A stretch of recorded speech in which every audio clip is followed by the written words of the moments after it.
what is going to feel refreshing. I know we're going to see some changes, some drop in the humidity going forward. Yes. And I feel like a lot of people have been, their air conditioning has been putting in a little overtime for July. We're going to finally start to get some of that relief. Nice. Really starting today. We've got some showers and storms that have been moving on through.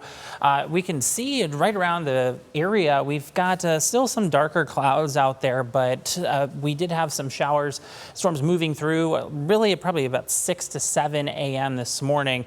Those are starting to finally make their way out of the area, kind of tracking off to the east and over towards Cleveland. We're starting to see some clearing for us, but there's still a isolated shower over into Indiana.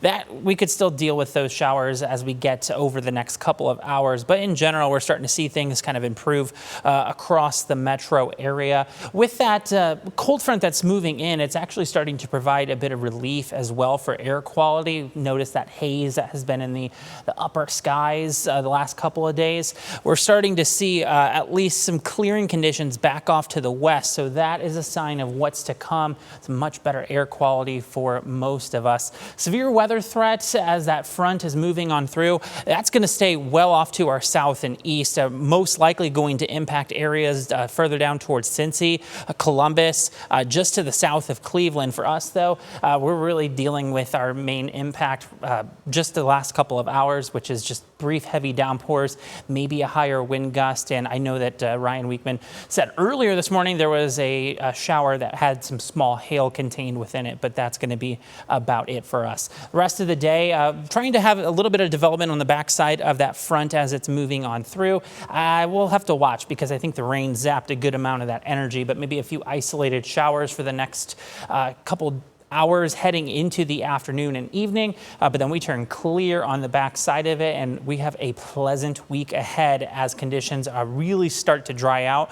In fact, very minimal rain chances. You notice not seeing a whole lot. In fact, I think we're going to make it all the way through next weekend before we even start to see those rain chances sneaking back in.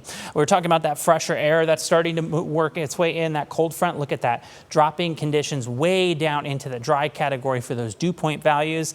We're going to actually kind of maintain and behave with that through Friday. We'll start to see some increases as we get closer towards Saturday and into Sunday. And you'll notice too in the extended forecast, look at these temperatures. After today, we're going to be back down into the 70s for Wednesday and into Thursday.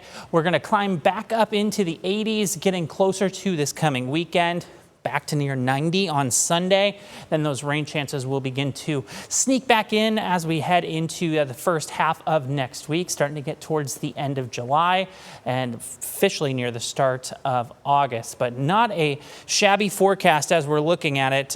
Things be turning pretty quiet for us. So thankfully, looking nice. Hopefully you've got some outdoor plans scheduled for the next couple of days or even for this coming weekend. So thankfully, not too bad, right? Yeah, I can't complain about that. That week, as you said, I got my eyes on the weekend too. It looks like a good summer weekend. Yeah, and I think the humidity will be there, but we've had way worse. Yeah, and for summer, it's expected. Absolutely. Yeah.